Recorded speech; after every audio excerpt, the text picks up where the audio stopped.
Welcome to the second section of Chapter 4. This is on altered states of consciousness, which is mainly our discussion on different drugs.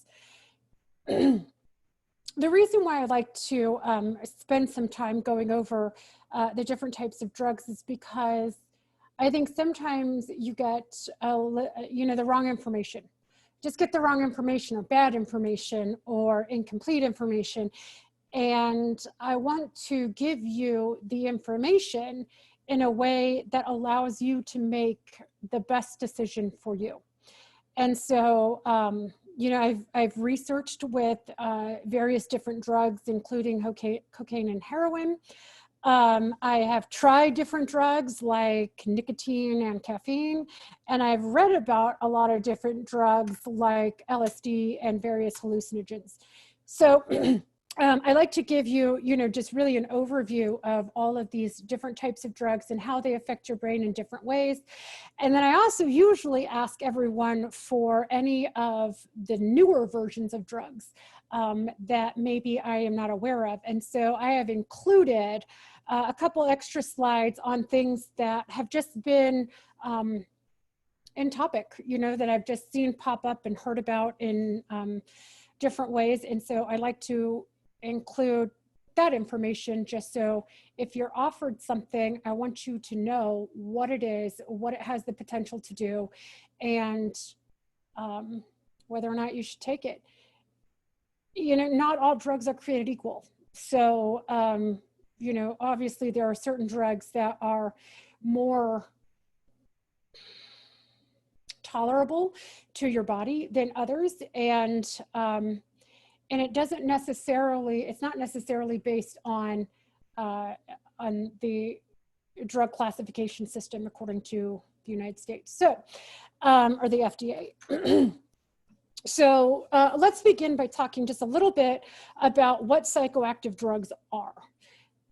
Psychoactive drugs are any drug or compound that affects your conscious experience. This can include nicotine, caffeine, heroin, cocaine, anything that affects your conscious experience. There are drugs that can affect your peripheral system, but we're talking specifically about drugs that affect your cognitive or your conscious experience. It does not matter whether the drug is legal or illegal. What matters is whether or not it has an impact on your conscious awareness. So if you look at slide 30, you see the young boy, I believe he's about 14 or so, that is smoking.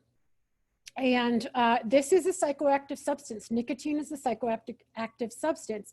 So it changes your perception of things, albeit not very much, but it does change a few things. Young smokers are more inclined than non-smokers to use illegal drugs. So you have this image of this boy who is smoking a cigarette, and that does not mean that smoking cigarettes causes drug use or causes illegal drug use or causes addiction. We talked about in chapter 2 about correlations and experiments and whether or not a correlation can lead to the cause of something. Most often, there is risk-taking behaviors. Young children like to do things or try things that that is going to give them a thrill. And so teens, adolescents and teens who smoke tend to have that more risk-taking mentality. And so it's not that smoking cigarettes leads to illegal drug use or that marijuana, let's say, is a gateway drug, but rather that some underlying mechanism, such as risk-taking behavior, risk-seeking behavior, is really the cause. And so if you smoke when you're not supposed to, you're more likely to drink when you're not supposed to. You're more likely to engage in a lot of activities that you're not supposed to. Doesn't necessarily mean that one is causing the other one. In general, we as in the field, classify drugs as being in one of three really, really broad categories. And you can see this image on slide 31 that has 3 different circles. We basically have stimulants, depressants, and hallucinogens. In general, as a general rule, the depressants are going to depress or inhibit your central nervous system activity. These are your sedatives. Stimulants are going to increase or excite your central nervous system. These are, things like caffeine and cocaine and Ritalin. And then you have hallucinogens, which are unfortunately just a really broad category that have various different mechanisms. It's pretty easy and simple to say that most of the depressants impact GABA, and GABA tends to inhibit the nervous system. But with hallucinogens, there's really not one distinct mechanism that allows you to classify that in that way. Hallucinogens produce some kind of change in visual or sensory experience, but it can do this by various different mechanisms. Before we get too far into this classification system, I just want to briefly mention marijuana, because marijuana is just a really tricky compound. It doesn't really fall into any one of these categories. In fact, marijuana is kind of in its class all to itself. Marijuana can be stimulating, can be depressing, can produce hallucinations, but it's not classified strictly in one of these 3 categories. We're not going to spend a lot of time discussing marijuana simply because you guys probably know more about it than I do. Marijuana is not something that I have had much experience studying in a research setting. And so I just don't know that much about it. A couple things that I do know about marijuana is that THC receptors are endogenous receptors in your brain, just like opioid receptors are. So we have endogenous opioids, which are your,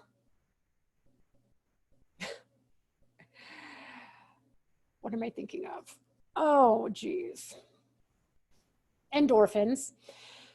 So your endorphins are binding to your opioid receptors, which is also what your opioids respond to. THC binds to cannabinoid receptors, which is a system kind of all its own. There are no cannabinoid receptors in your heart. There are really only cannabinoid receptors in your central nervous system. And so what this means is that you actually cannot physically overdose on marijuana. You might feel like it, but it's really not possible. I mean, there are no cardiac receptors for cannabinoids. So marijuana on its own is not going to kill you. One of the benefits of having legal marijuana is that you know what's in it. And oftentimes, when you buy street level drugs or street level marijuana, they can put anything they want into it. So you don't actually know what's in there. But if you purchase it from a dispensary and it's, monitored by some organization like the FDA or something, you at least know what you're consuming. So there is some benefit to that. But if you mix, say, fentanyl with marijuana, or you sprinkle cocaine into a joint or something, that throws everything off. Now you're adding in different compounds. And so, yeah, you can definitely overdose on those. Okay, so let's look at the slide. Let's see here,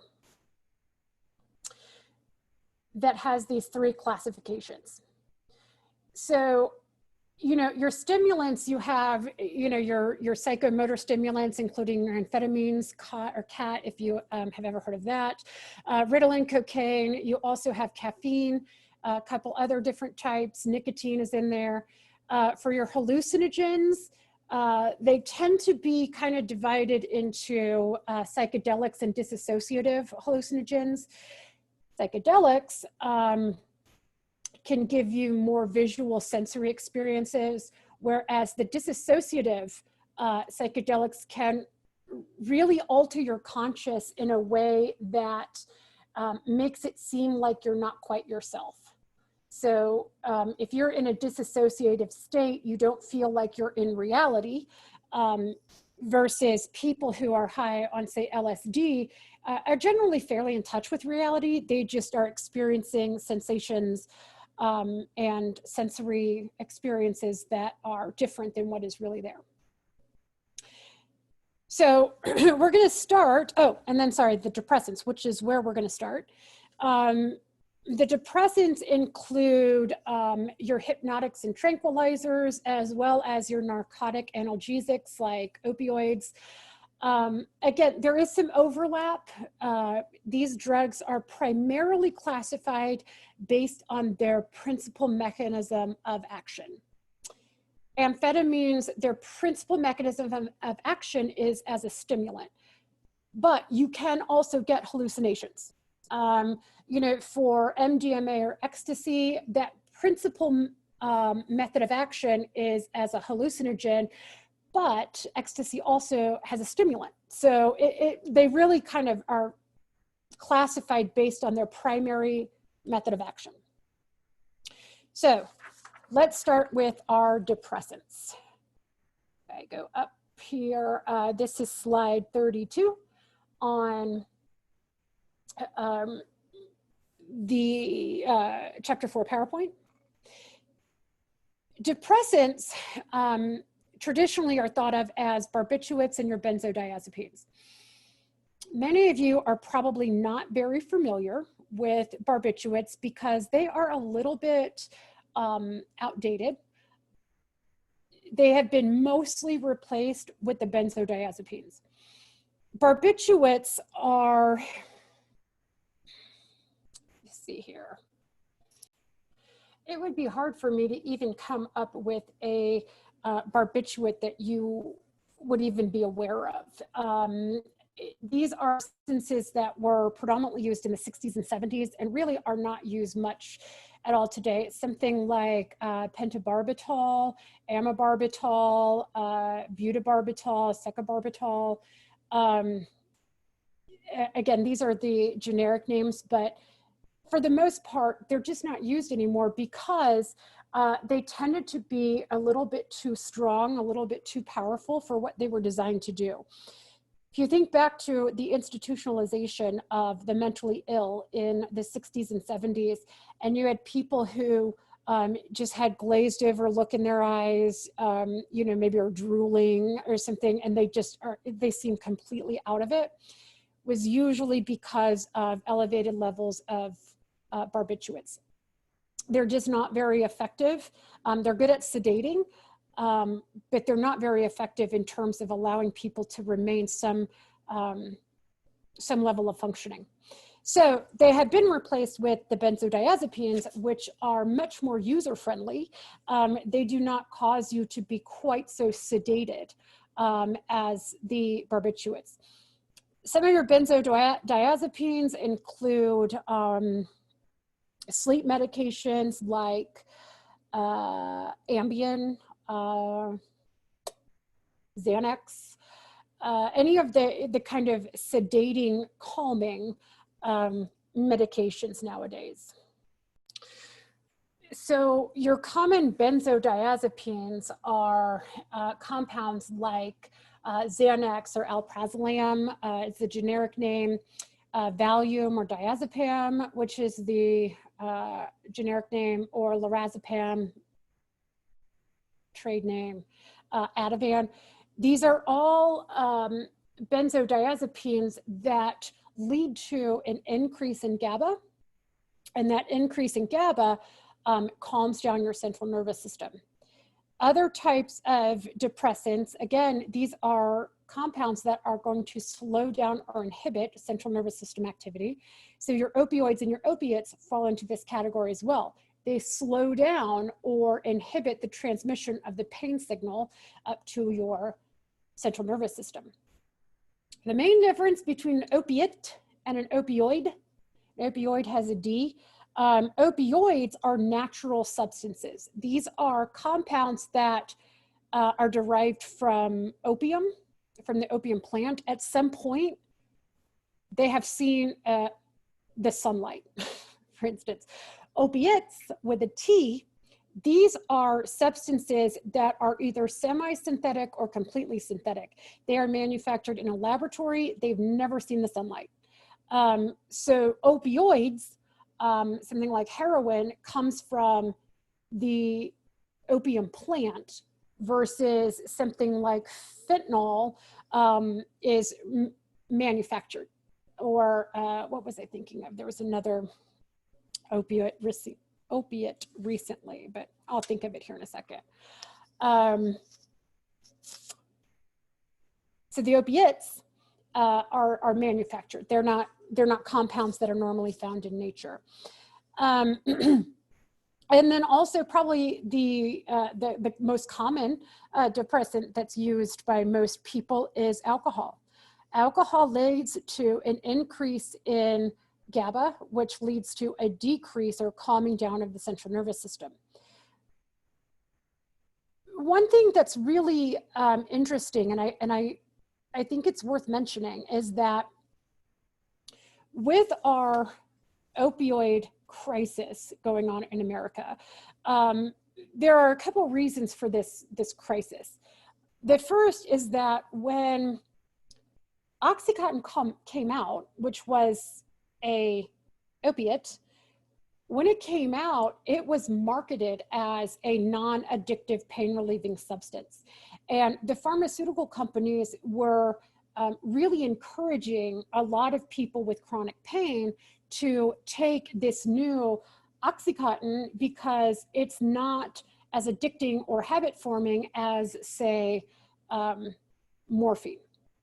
And so it was marketed and targeted to a population of people that were just given the wrong information.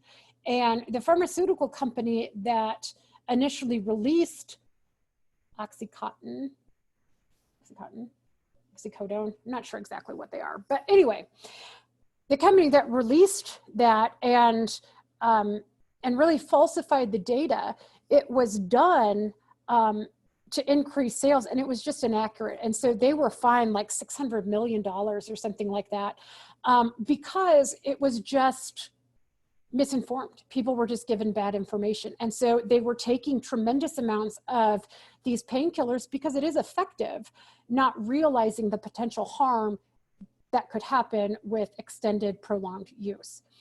So once you got individuals addicted to these pharmacological agents, and then they found out that it was addicting and habit forming and expensive, you started to have people who would switch to heroin. And the reason why they would switch to heroin is because it's much cheaper than these prescription medications, but it gives you the same or a very, very similar kind of high.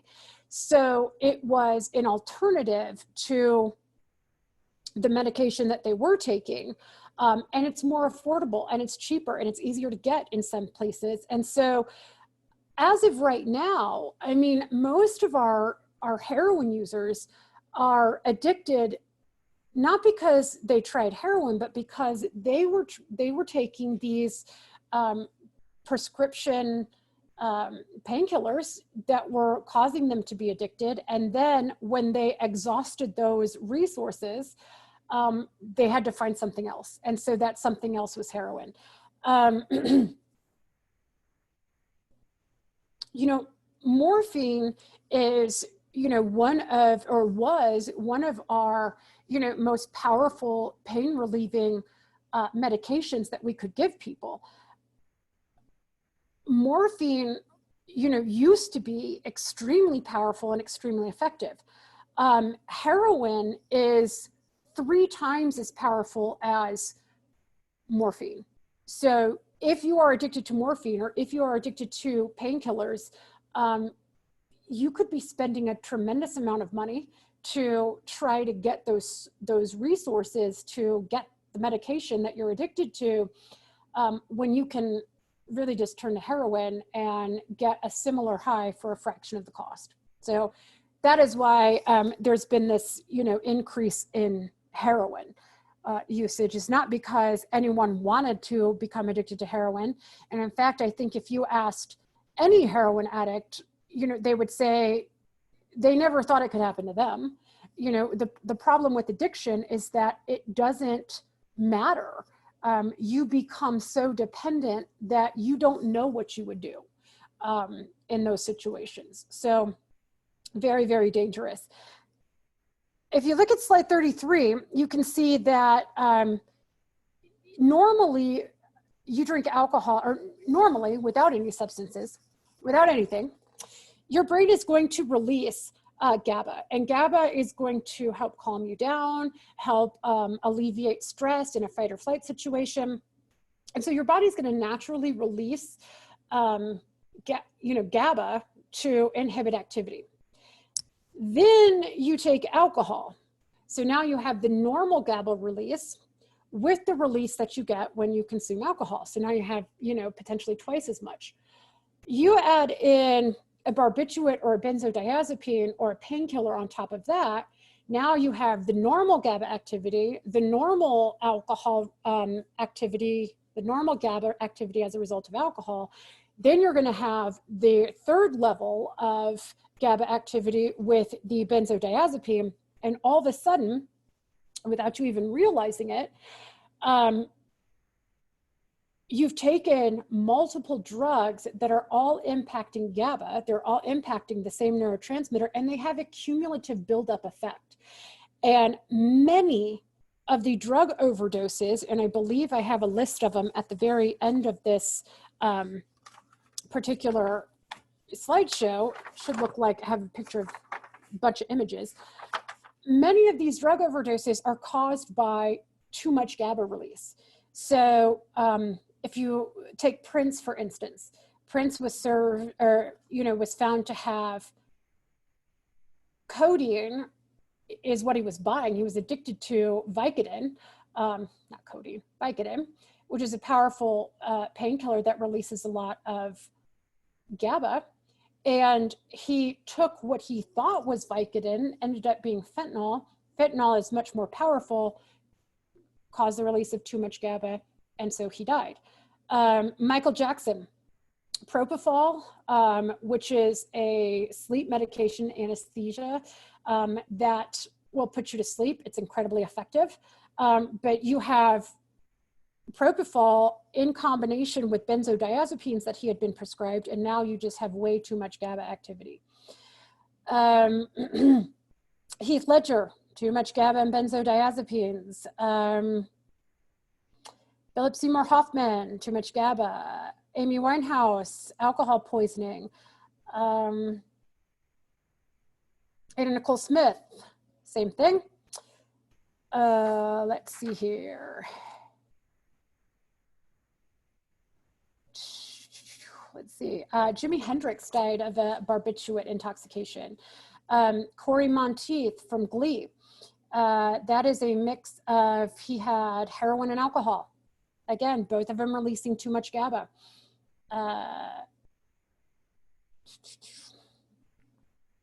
Mac Miller, fentanyl, cocaine, and alcohol.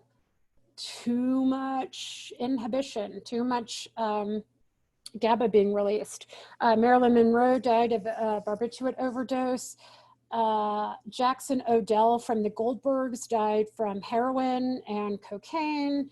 Scott Weiland, I mean, there's just a number of them. And the problem with that is you take too much of a sedating compound, of an inhibitory compound, and all of a sudden you start to to get too much GABA and you get fatalities.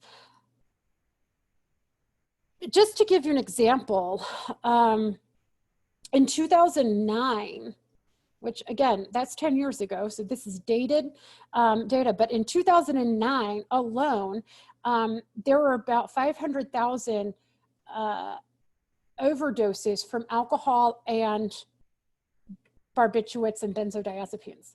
So by far, this is a very, very common overdose, is when you just have too much of these sedating medicines. And so slide 34 here, again, this is a couple other different some different types of opiates, some of the newer ones. Some of you may have heard of these, some of you might not, but let me show you.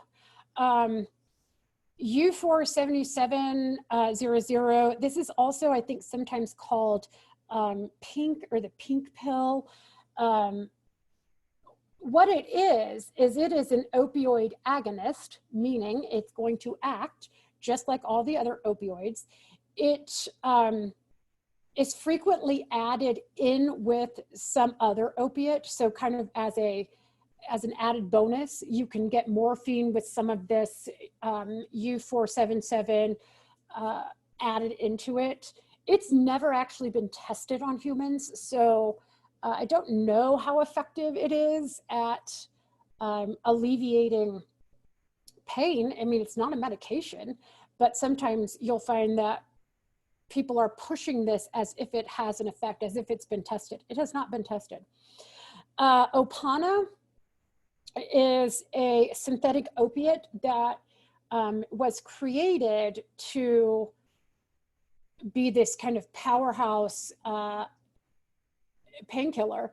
And it was removed from market in 2017 because there were just too many people dying. I mean, it was very, very effective, but people were abusing it. And like many of the other different opiates, you start to get pharmacists and doctors and facilities that simply refuse to carry it because of the risk of getting robbed or getting hurt in a robbery. So it was taken off the market. I don't believe it's available any longer, but fentanyl is kind of replaced what this oxymorphone was. Fentanyl is a manufactured opiate. It is highly fatal and highly addicting.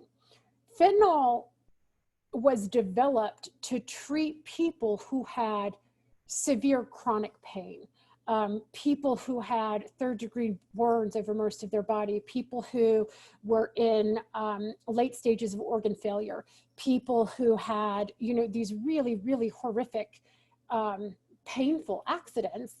And fentanyl has now been made available via the black market. And it is, you know, highly fatal and highly addicting. If you were going to take an opioid against, you know, doctor's orders, fentanyl is not what you want to take. That could kill you one time. And I do know of some cases where it has killed people one time. I can't think of any right now, but it is an extremely potent and fatal drug. And oftentimes you have people that are manufacturing this in, you know, these makeshift fentanyl laboratories, where these people have no degrees. They have, you know, limited, if any, knowledge of chemistry, and you're ingesting this and it can be potentially fatal the first time. So it's one that, you know, you certainly don't want to mess around with or play with recreationally. Also, there's been some talk recently. I became aware of Kratom when I moved to Portland, and you had head shops and gas stations that were saying, oh, Kratom sold here. And I had no idea what it was. I believe as of now, it is illegal to sell kratom within the city limits of Denver, but you can go outside the city limits to like Littleton or Parker or, you know, some of these surrounding areas where you can purchase it at a head shop. I think there's one right across from the main campus. There's a head shop there that advertises that they have kratom. What it is, theoretically, it acts as both a stimulant and an opioid. In theory, it binds to opioid receptors in the same way that our endorphins do. It is derived from the root of coffee plants that are grown in Southeast Asia. Little known fact about these dietary supplements, which is what kratom is categorized, as well as all of your vitamins, a lot of your natural supplements. These natural supplements or vitamins like bath salts, kratom, St. John's wort, you know, a lot of these, they're not regulated by the FDA. So the FDA only monitors foods and drugs, the Food and Drug Administration. These nutritional supplements do not fall under their purview or their umbrella. And so anything like kratom or vitamins or dietary supplements, they can literally be whatever anyone wants to put in there. No one is regulating this. I recently had a discussion with a friend who is a diehard alternative medicine connoisseur, you know, likes to take the multivitamins, likes to use natural products, and I have no problem with that at all. However, you need to know that those are not always regulated. Those are not always what they say they are. And there have been many national herbal supplement companies that have gotten in trouble because when someone does actually look into whether melatonin is in this pill, there is no melatonin. You know, you can look at St. John's wort supplements and find that there is absolutely no St. John's wort compound in that pill. So in terms of kratom, you know, the reason why I bring this up is because kratom is not regulated by the FDA. Yes, there is a compound called kratom that is produced from the root of coffee plants in Southeast Asia, but you have no idea if what you're actually buying has any of this actual compound in it. So just a little warning about that. Also, with kratom, as of right now, it is still legal for the most part. Currently, about 16 countries have banned the use of selling kratom, and this includes Malaysia, which is where this drug is produced. Thailand and Malaysia are both regions, geographic regions, where this particular type of coffee plant grows naturally or indigenously.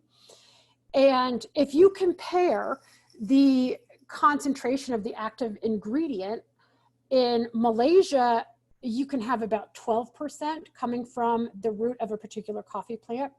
In Thailand, it can be up to 66% of the active ingredient. And so even when you go directly to the source, there's a wide variation of how potent or how active this particular chemical is. I know currently the FDA looked to ban the selling of kratom in, I believe it was 2016. But there was a, you know, uproar about the potential medicinal uses of kratom. And so the FDA has said, we're gonna, you know, we're not gonna ban it from, you know, use, but we're gonna take some more time to investigate. And as of April in 2018 or so, I don't believe that they've come up with a decision on it. States have banned the use of kratom or the selling of kratom, including Alabama, Arkansas, Indiana, Tennessee, Wisconsin, Vermont, and the District of Columbia. as well as various different countries, including Malaysia. Like I said, in Denver, Colorado State, to my knowledge, has not banned it, but the city of Denver, the Denver city limits, has banned the sale of kratom. For those of you who are grossed out by graphic imaging, I want to give you fair warning that there is a graphic image coming ahead. I have blocked it off on the PowerPoint, on the PDF file, but I am going to show you just to let you know what's going on with this. Some of you might have heard of crocodile or crocodile. It's also sometimes, the actual name is desomorphine. And you can see over on these images, and I will turn this off here in a second, but what happens when you take this particular compound is that you get gangrene and other skin infections. It basically starts to attack your soft tissue. So your muscle and skin end up deteriorating. I'm gonna turn that off so those of you don't have to stare at it. What this is, or what desomorphine is it originally began in Russia in the early 2000s. In Russia, first off, drug abuse and drug use is extremely, what do I want to say, discouraged. But in Russia, you can get codeine, the cough syrup, over the counter. And so what people were doing is purchasing this over-the-counter codeine and then cooking it with other ingredients like hydrochloric acid, household cleaners, pesticides, gasoline, and they kind of mix this compound together to form what they call a cheap alternative to heroin. It is derived from codeine, so there probably is some opiate agonist properties to it, but the downside is it can also cause your soft tissue to disintegrate. I mean, as you saw in the pictures, it's almost like leprosy. It just attacks these tissues. What you saw in those images is not because of IV use. It's not because they are injecting with dirty needles. It's just a symptom or a side effect of using this particular compound, is you get these skin infections. So don't use this. Again, it began in Russia in the early 2000s. You are starting to see cases of it in the United States, particularly around coastal areas in Florida, along the east and west coast, Texas, where there is a lot of importing from Europe. You're starting to see these compounds coming. So that's really our section on the depressants. Hopefully this gives you a nice overview of ones that are somewhat safe to take and ones that you need to be really, really cautious of. Something like alcohol, not so bad. Something like crocodile or fentanyl or Opana, don't mess with those. You know, those can kill you one time. So let's talk about the stimulants. Zooming ahead. The main or kind of traditional stimulants include cocaine and amphetamines.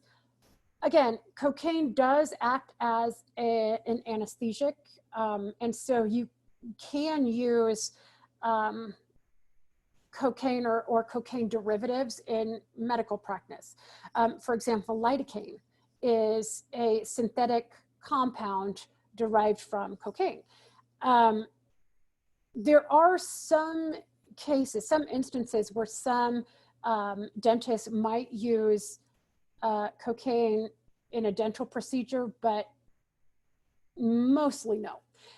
Mostly now we have much better artificial or synthetic derivatives of cocaine that we can use that don't have the euphoric inducing effects.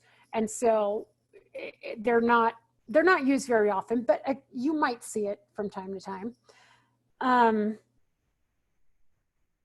When cocaine enters the central nervous system, it's going to produce a rush of pleasure and excitement by amplifying both dopamine and norepinephrine. Dopamine is giving you the pleasurable feeling. Norepinephrine is giving you the stimulating effect. It can last anywhere from 5 minutes to about 30 minutes. It's metabolized by your body really quickly. So you're not going to have a 8-hour high like you would with LSD or something like that. Because cocaine is a stimulant, you can get an increase in strokes and heart attacks as a result of continued use. Crack cocaine falls into this category.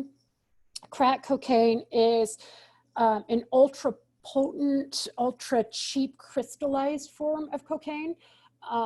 The idea was to use crack to give you a cheaper, longer high than you get with cocaine. Crack was popular in the 80s. I don't believe it's as popular anymore, but you'll still find people that use it. Then let's go to your amphetamines. These are your other main category of stimulants. Amphetamines are stimulants that are used to stimulate your central nervous activity. They produce an increase of dopamine, and that's what gives you the pleasurable feeling. This includes methamphetamines as well as amphetamines. So amphetamines traditionally are like uppers, speed, bennies, something like that. Methamphetamines are like meth, crystal meth, crack, slightly different versions of the same compound. So methamphetamines just has a methyl group attached to the amphetamine. Not only does meth cause a surge in dopamine similar to what you would get in cocaine, but it also causes an increase in energy, alertness, increases sex drive, and also suppresses your appetite. So I'm sure many of you are far too young to remember fen-phen, which was this magic weight loss drug in the 90s, which was basically an amphetamine. And it was effective as a weight loss drug, but because people were getting addicted and having heart attacks, they pulled it from the market. What amphetamines and methamphetamines do is they cause a decrease in BDNF. BDNF is brain-derived neurotrophic factor. And what this does is it's a compound that helps build and repair neurons. And so without BDNF, you don't have the materials to repair and build neurons. And so you get brain damage that way. It's not that smoking meth kills brain cells directly. It's that what it does is decrease this BDNF, which prevents your body from being able to repair itself. You can get some frontal lobe brain damage from chronic methamphetamine use. Your brain will repair itself. Again, we talked about neuroplasticity. If you quit, you can get some rehabilitation of that frontal cortex. But you can also have some really lasting memory and movement problems with too much methamphetamine use. The next one, I'm sure you guys are aware of what they call meth mouth or faces of meth. Many of what the effects you're seeing illustrated here in this woman, she looks to have aged like 20 years between these two pictures. And it was actually only 2.5 years that she went from the picture on the left to the picture on the right. What happens when people take meth is they get these sensory experiences, hallucinations, in combination with increase in energy level and fidgetiness and shakiness. And so you have people that feel like they are experiencing bugs crawling on them, or I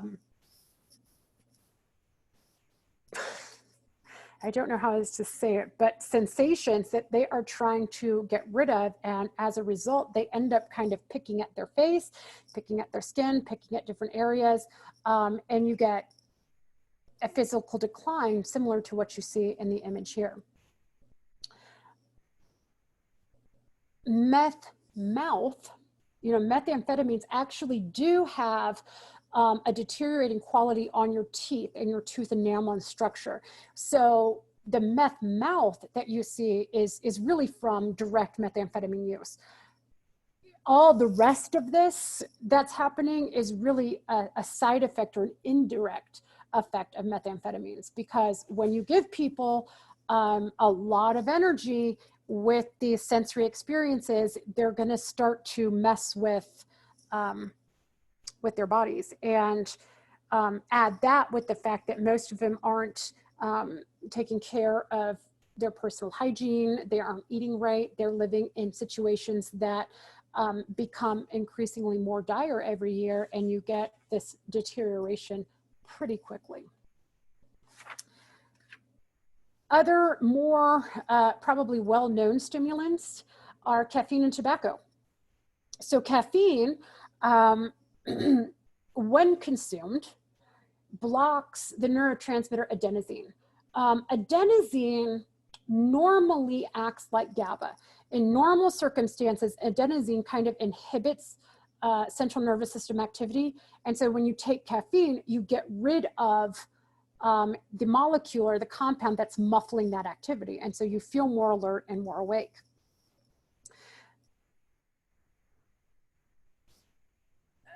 Caffeine, in and of itself, is not necessarily all that bad.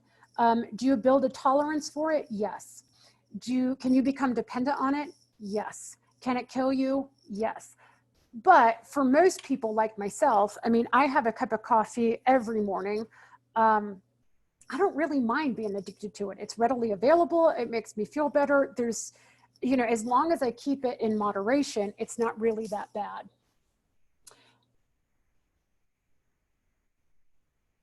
And there are some studies that show that you have lower depression and suicide rates with moderate consumption of caffeine. Again, it depends on the person and how you're consuming it. Tobacco or nicotine is another stimulant. This is where we've had a lot of discussion in our culture on cigarettes and nicotine and vaping and everything that goes with that. So let me see if I can get you a little bit of clarification on this. Smoking cigarettes is ridiculously harmful. It's not the nicotine that's necessarily harmful. It is the act of smoking cigarettes with all the pesticides, with the tar, with the carbon dioxide that you're ingesting with the cigarette. If you were to chew Nicorette gum or put on a Nicorette patch or even vape, you're still getting exposed to nicotine, but nicotine isn't really all that bad. It's certainly much, much better than smoking a physical cigarette. Same thing with THC. If you're ingesting THC in food items or in drinking or in smoking a vaporized form, it's not nearly as harmful as when you actually take a match and light it. As soon as you take that match and light it, now you're ingesting carbon dioxide and tar and all of that, all of those toxic chemicals into your lungs. I'm not all suggesting that vaping is good for you. There are still probably some impairments as a result of bringing those chemicals into your lungs, but it doesn't seem to be as catastrophic as actually smoking a cigarette. You know, there are so many toxic chemicals in cigarettes that it's just really bad. It's just really bad for you. You know, I kind of joke with some friends of mine that are smokers, and you know, there are just better ways of getting your nicotine now. For those people, and I'm like, if you're addicted to nicotine, absolutely keep getting nicotine. Just get it in a better way, in a less destructive way. I don't think that nicotine in and of itself is all that harmful. I kind of put that in the category of caffeine. Yes, you're going to be addicted. Yes, you're going to be dependent on it, but that may not bother you. You know, it may not bother you. If you got up every day of your life and put on a nicotine patch or chewed Nicorette gum, I don't know that you would see the correlation in lung cancer and cancer in general that you see with smoking cigarettes. So that being said, it's powerfully addicting. About 90% of individuals who try to quit smoking cigarettes will relapse within about 6 months. It is incredibly powerful. It's incredibly addicting. I tell people all the time, quitting smoking for me was the hardest thing I've ever done. And I know that I can never smoke a cigarette again because I love it and I would be right back to where I was. And I don't think I can quit again. I just don't. So it's been, gosh, almost 10 years since I have quit smoking, and I know it's hard. I know it's hard. But it really is just something you got to do. All right, other stimulants. One of the questions I get often in class, and that I was curious about in general, is bath salts. We all remember the bath salts incident in, was it in 2010 or so, where some guy in Florida was eating the face of another guy that was still alive when he was intoxicated on bath salts. And you have no idea how this worked at the time, but in order to understand bath salts, you got to kind of go back and understand a couple other things. So we're going to kind of go back. Khat, K-H-A-T, is a indigenous plant of African and Arabian peninsulas. You can see it pictured in on this particular slide, on slide 40. It has been basically chewed on for generations in people of Africa and the Arabic Peninsula. They have used this because it has naturally stimulating properties similar to what you get from a poppy plant. And so people have been, you know, chewing on these, you know, like we drink tea. They just chew on it when they need a little bit of a boost. And when studying this particular plant, people found that it was really these cathinones, this compound that was in the khat that was making the stimulating euphoric properties. And so people tried to then synthesize just these cathinones for medicinal purposes. They were hoping to get a stimulant similar to ephedrine or fen-phen or some of these other naturally occurring stimulants. Bath salts were created as a synthetic cathinone to produce a high similar to what you get from methamphetamines. However, these are derived from everyday over-the-counter ingredients that have since been banned since 2012. So the two key ingredients that you need to make bath salts were banned, and so you cannot buy bath salts over the counter that were manufactured in the United States. You could still probably get it elsewhere or imported from somewhere, but you might end up eating someone's face. You might end up becoming a carnivore. Not even a carnivore, is that the right word?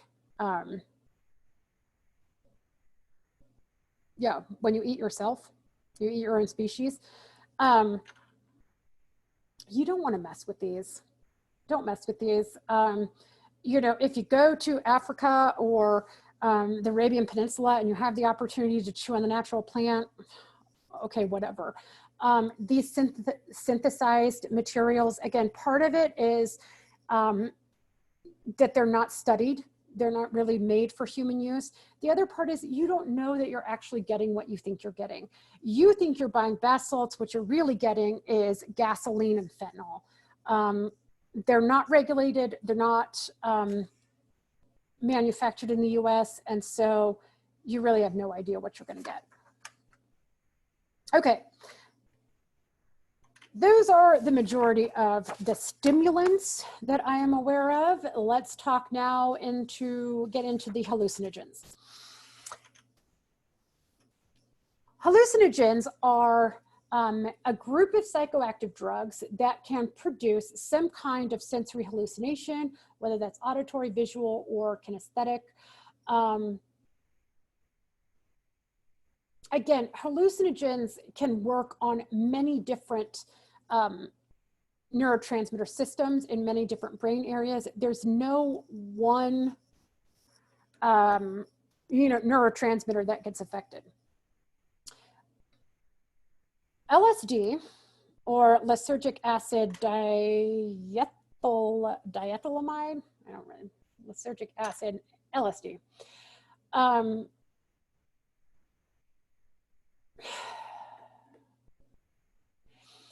It was manufactured from a wheat plant, I believe. It was manufactured from a wheat plant. It is a small molecule that is found in many different plants. And it was synthesized initially to see if it had any medicinal value. You know, when we were looking at different mushrooms, different fungi, different plants for different types of treatment, LSD was synthesized. It's odorless, it's tasteless, it's colorless, but it's extremely potent. And in fact, the individual that discovered it had accidentally ingested some when he was mixing it or creating it, and describes his experience as he is bicycling home, tripping out on LSD. LSD has had a pretty muddled past. This book here, this is How to Change Your Mind. What the new science of psychedelic teaches us about consciousness, dying, addiction, treatment, and transcendence, is a really excellent book on not only the background of LSD, but also the potential uses of LSD. LSD got a bad rap. You have the war on drugs. You had the counterculture, the hippie movement that was taking quantities of LSD. And so the government banned it, said that there is no medical use for LSD. We're now starting to think that maybe it's not as bad as people made it out to be, as the government made it out to be. There are some really compelling arguments for why LSD and other hallucinogenic therapies can be beneficial in treating different types of mental illness. And it's really not anything new or novel. It's just a different way of getting to the same outcome, let's say. I mean, I don't want to go into, all of that much detail about it. I would say, bottom line, LSD has the potential to treat some forms of mental illness, can alleviate some anxiety. However, so can shock therapy, so can, biofeedback therapy, so can counseling, so can medication. They are all essentially doing the same thing in your brain. It's just LSD is pretty quick, pretty rapid. So you can take this pill and 8 hours later have a feeling of alleviated symptoms.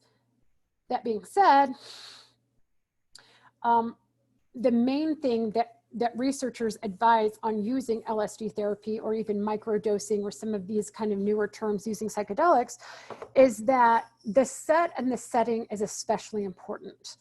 Who you're with, why you're doing it, that has a tremendous impact on whether or not it's going to be beneficial. Like I said in hypnosis, if you think it's going to be beneficial, it can be. If you think LSD therapy is going to be beneficial, it might be. But in general, I would say a lot of the quote unquote facts that were published about LSD have turned out to be not quite as detrimental as what we initially thought they were. MDMA is a synthetic drug that is classified as a hallucinogen. MDMA is a hallucinogen that also has a stimulant added to it. If you were interested in hallucinogenic therapy, but you had a heart condition, you probably would not want to take ecstasy because ecstasy has a stimulant that can lead to a heart attack. There are other hallucinogens that are less toxic and don't have the stimulating effect that would be better to take. Other stimulants, or I'm sorry, other hallucinogens. DMT, or dimethyltryptamine, DMT, is not a new compound, but it's one that has been more available in recent years. DMT is a hallucinogen. Sometimes people call it AMT. It's really the precursor to DMT is AMT, so they're kind of the same thing. DMT is the active hallucinogenic compound that's in psilocybin. So if you were to take magic mushrooms or eat psychedelic mushrooms, you're going to be exposed to psilocybin. Psilocybin contains chemicals similar to DMT. So they're really kind of the same thing. DMT is derived from a fungus. LSD is derived from wheat, but they're very similar compounds. So you have shrooms, ayahuasca, and then DMT, which are all basically the same thing. The main difference between DMT and like ayahuasca is the method of administration. Okay, so with shrooms, if you eat shrooms with psilocybin, again, you're ingesting this, so you're going to be high or experiencing the hallucinogenic effects from anywhere from 3 to 6 hours. LSD is typically ingested on like a small piece of paper. Again, because you're ingesting it and it's so powerful, that high is going to last anywhere from 6 to 11 hours. Ayahuasca is brewed in tea form and you drink it. Some of you might have seen, like Chelsea Handler did a documentary documenting her experience, and various other people have documented their experience with ayahuasca. What it is DMT, or the dimethyltryptamine, with MAOIs. Remember what MAOIs are? MAOIs were your monoamine oxidase inhibitors. Monoamine oxidase inhibitors are dopamine, serotonin, and norepinephrine. And MAOIs inhibit these 3 neurotransmitters from being metabolized in the synapse. DMT is also metabolized by those same enzymes in the synapse. So if you take ayahuasca in the tea form, you're going to get those MAOIs added into it. If you remember when I talked about the antidepressant medications and how no one really liked the MAOIs because it made them really sick. They had a lot of side effects. This is the portion of ayahuasca that makes you sick, that makes you vomit. You have these really high levels of MAOIs, and it just has a really bad side effect. Can make you nauseous, can make you throw up, can make you sick, can make you dizzy, can make you sweat. But the reason why you keep those in there is so that you get the DMT to stay in the synapse longer. So when you drink the tea, you can have a high that lasts anywhere from 4 to 7 hours. If you take a powdered form of DMT, depending on how you ingest it, without the MAOIs, number one, you're not going to get sick, but number two, it's going to get broken down pretty quickly by those enzymes in the synapse. So you can have a DMT experience that lasts anywhere from about 10 minutes to about an hour, depending on each person's brain and what enzymes are available.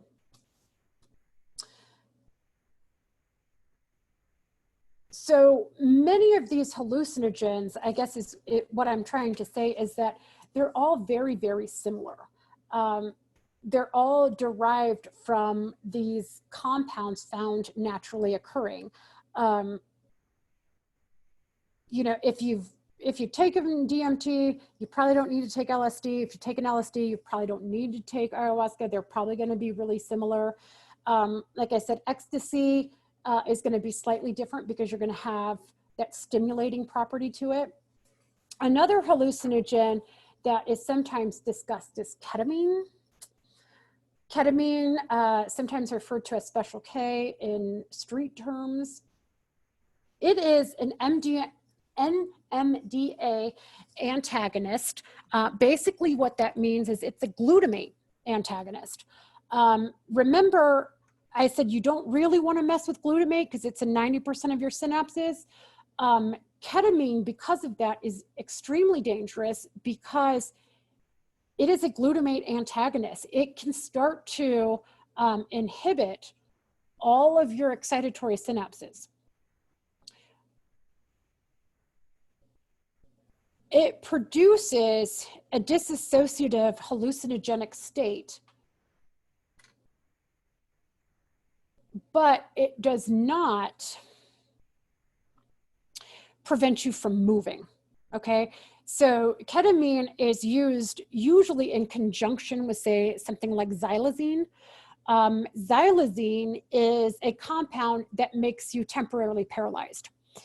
You'll find ketamine used a lot in animal research and sometimes in veterinary hospitals or vet clinics. Although I would say if my dog were still alive and my vet were using ketamine, I would probably go to a different vet. Just because it's very dangerous and it's very, very easy to overdose. And there are just better ways of anesthetizing an animal that you love and care for. We used it in animal research because it's cheap, it's effective, it's short lasting.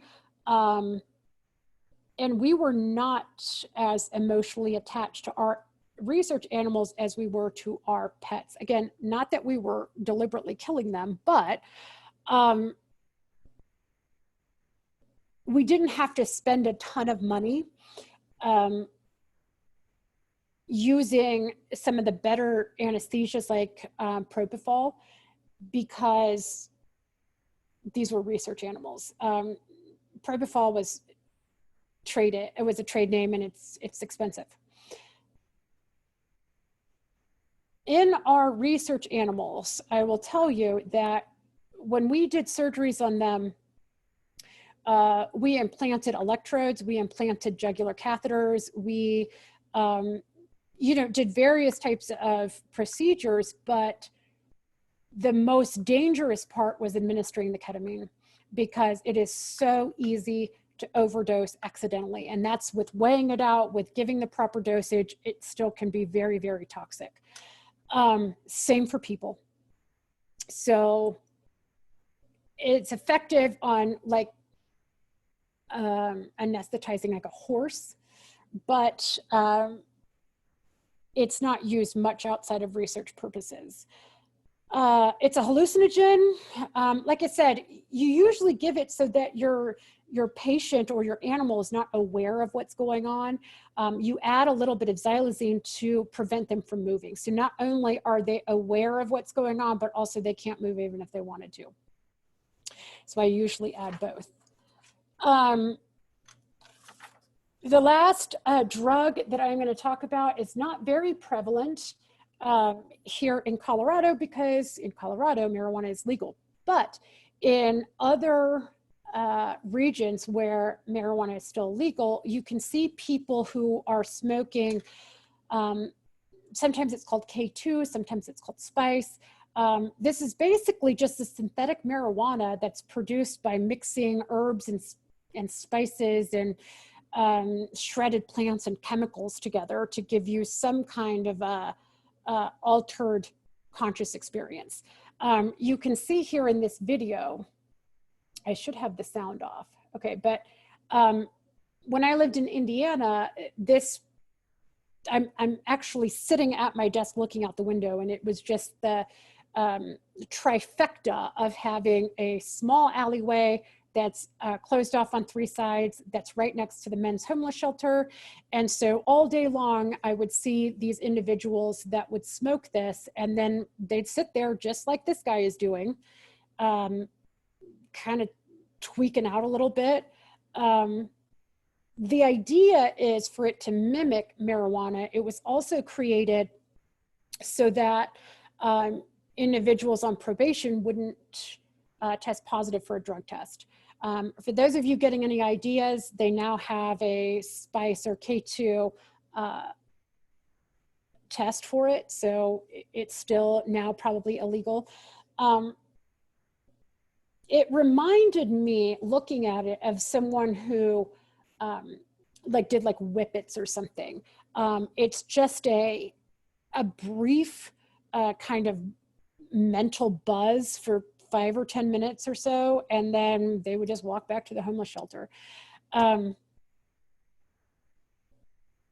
you don't see that as much in Colorado simply because marijuana is legal. So just to kind of wrap up the end of chapter 4, I want to just touch on this idea of physical versus psychological dependence. When you hear someone say, or even when you hear me say, that fentanyl is highly addicting, what that means is that your body develops a physiological dependence on it, just like it does alcohol, to where if you stop taking it, your body can go through very severe withdrawal. If you are an alcoholic that's been consuming massive quantities of alcohol for 20 years, it can be fatal if you just stop cold turkey. That is because of a physiological dependence. Your opiates, alcohol, caffeine, nicotine, and all of your depressants can have or can create a physiological dependence. Marijuana does not create a physiological dependence. In theory, LSD does not create a physiological dependence. Ayahuasca does not, your body does not become dependent on it. However, you can still become dependent on it. You can still have the psychological dependence. For someone who smokes marijuana every day before going to bed, if they do this for 20 years and they, for whatever reason, stop cold turkey, they're not going to die. They'll be fine. But they might find that they can't fall asleep, or they might find that they feel that they need it in order to survive or to live their best life or whatever. For many people, the psychological dependence is as difficult, if not more difficult, to break than the physiological dependence. If we take our smokers, for example, nicotine is only going to stay in your system, up to like a week or 2, depending on how much you smoke. But you'll remember 90% of people who quit smoking are going to relapse in the first 6 months. After a week, after 2 weeks, okay, let's say after a month, you are no longer physiologically dependent. And yet, so many people go back to relapsing. In alcoholism, alcohol can be out of your system in a week to 10 days. Now you are no longer physiologically dependent. However, the likelihood of relapsing is still extremely high because of the psychological dependence. So when people say it's not habit forming, it's not addicting, it's true in that they're not physiologically addicting, but psychologically they can still be extremely addicting. And for some, I don't want to speak for everyone, but for some, that psychological dependence is much more difficult to treat than the physiological dependence. So that is our summary of chapter 4 that covers our altered states of consciousness. For those of you who are interested to learn more about this topic, I'm happy to talk about it in our discussion section or in our synchronous session. For those of you who are curious to know about another drug that maybe I didn't mention, send me an email because I do want to know what is going around these days. I think I have somewhere a pretty decent list of drugs. Oh, that was it. I was going to mention mescaline or peyote. Again, peyote or mescaline is, again, similar hallucinogenic compound, but it comes from a cactus plant rather than from a wheat plant or from a mushroom. Any other drugs? Oh, yeah, the U47700 that I mentioned, that can sometimes be referred to as gray death. As I said, it's usually mixed with something else like fentanyl or heroin. And it's so powerful that if someone overdoses on this particular substance, it could take 2 or 3 Narcan injections to get rid of that compound.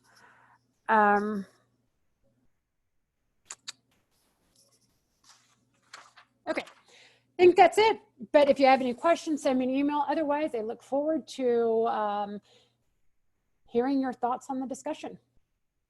Have a good one.